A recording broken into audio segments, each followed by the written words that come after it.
Cool. So, let's get started. So you're listening to 93.3 KZOZ, Kyle hanging out with you, and I have the absolute pleasure of talking to the legend himself, Scott Ian from Anthrax. And Scott, just how are you doing, man? Good. How are you? Doing good, man. So thank you so much for taking the time out of your busy schedule to do this. I greatly appreciate it. Oh, awesome. No worries, man. Thank you. So I was looking at your site, and you guys have some tour dates getting ready to kick off here next year, kicking off in Montreal, and you're going to be coming back to California in February. Are there any tour dates, any special shows or cities you guys are looking forward to, either visiting the first time or again? You know, I haven't even thought about, I know we start up again into January, but I haven't even, that's still, for me, it's still far out for me, and I'm dealing with book promo right now, and then, of course, I've got holidays and New Year's coming up, and I'll start thinking about the tour maybe about 2 weeks before, when I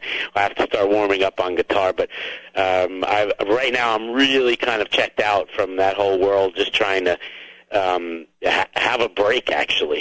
Okay, cool. So you're able to find that perfect balance of, life and your book and touring and everything. Cool. All right, well, so let's talk about your book, Access All Areas, Stories from a Hard Rock Life, available now in stores. And I got to say, man, I was reading through this last night, and this is absolutely incredible. I got it in page 4. There's something that I just absolutely agree with you 100% with, when you said that there's something that I love about being famous, and it only happens exclusively in the worlds of hard rock and heavy metal. And it's just you walking down the street and people screaming your name, screaming your band. And I just feel that is true. Like, I can only see that in heavy metal, because, I mean, it's almost just code when you see someone else wearing, like, say, a Slayer shirt. You just have to scream at the top of your lungs, effing Slayer! Yes. Yeah, it's just, I don't know, it's just an observation I made years ago, because, I don't know, I just noticed, that it's something that happened, and I just found it funny that, when people would do that. And there was one time I don't know if I put this in the book or not, but there was one time this guy ran up to me and, like, yelled my name at me, right in my face, like, yelled my name as loud as he could. And my buddy Eric basically then turned around and looked at me and said, "That's just in case you ever forget what your name is." and I just thought it was hilarious. And just that thing. It's that thing that happens in metal, where people feel that need. And I, like I say, I understand it. I completely get it, because I've done it myself many times. Not necessarily yell someone's name at them, but certainly yelling out a band name at the top of my lungs. Yes. Yeah. Oh, that's absolutely just, it's awesome, and it really is a cool feeling, and it I don't know, for me, it gives you more of, like, almost a family feeling, because, again, like you said, it really does only happen in this genre of music, which is just awesome. So, also talking about some of the stories, I mean, from Chavo and System of a Down pretending to be you and just being mean to people, the conversation with Dime, I could not stop laughing while reading that. Good. Can you tell us about, like, what was just going through your head? Were you able to just go right back to sleep after all those phone calls? Like, just nothing went wrong? Or were you, like, kind of up and worried? Or at the end of it, I was done. I had, like, at the end of that whole thing, I was, because I was still thinking that police were coming for me.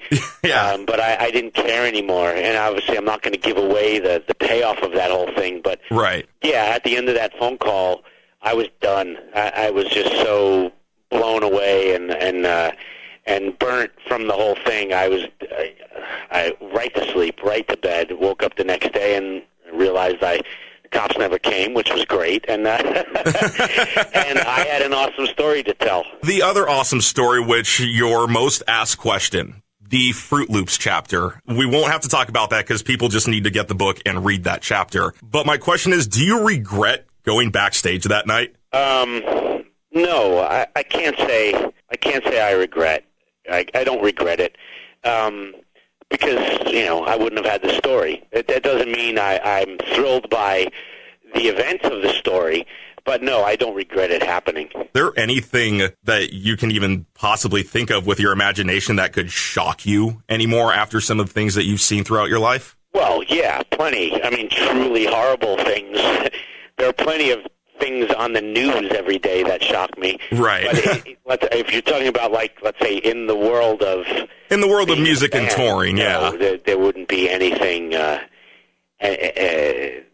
Nothing in that, like, say, context. No, I don't think anything would shock me. And then, actually, I just wanted to also just ask you about your guys' War Dance Pale Ale, because here on the Central Coast in San Luis Obispo, we have a ton of great breweries and an awesome concert venue also that does wine. And just throwing it out there, if you guys ever decide to come to California on the Central Coast, we have a great venue at Vina Robles Amphitheater, and a lot of great beer that hopefully we can serve your War Dance Pale Ale at, which I have yet to be able to try, and I'm really upset about that. Well, we're actually just finally going to get into California. It's kind of a long process with distribution, unless you have the cash to just pay for it on a state-by-state basis and just basically get a license everywhere. But with the level we're doing it, we need a distributor who's really behind it to bring it in.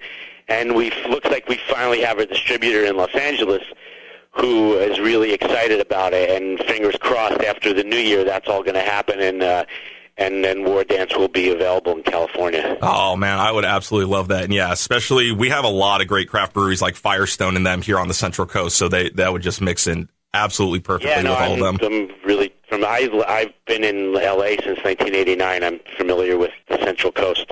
All right, so I know we only have a couple more minutes, so just want to wrap up here. So you're going to be in LA this Friday at Book Soup doing a signing? Yes. Cool. Yes, I am. Cool. So, and then what time does that start? I believe it starts at 6.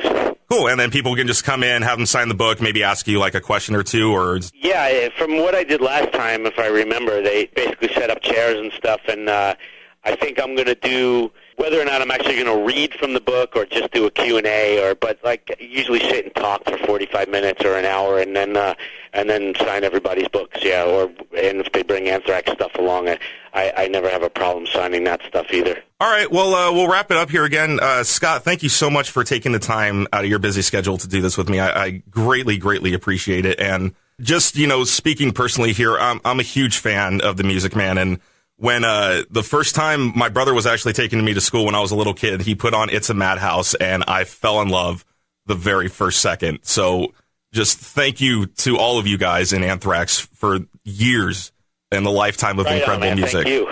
Yeah, and then actually just one last question before I get you out of here, Scott. Yep. Pineapple on pizza, yes or no? It's not my thing. Not your thing?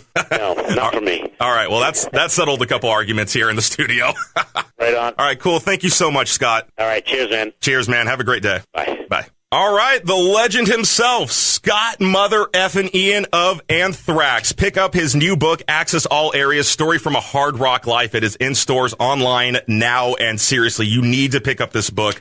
The stories that he tells in there, I mean, the conversation that he has, Dime is absolutely incredible. The Fruit Loops chapter, I can promise you right now, the second you pick up this book, and if there is no other chapter you read other than the Fruit Loops chapter, you will walk away going, what the hell goes on backstage? And of course, just everything in between. Anthrax is an incredible band. Scott Ian is an incredible guy.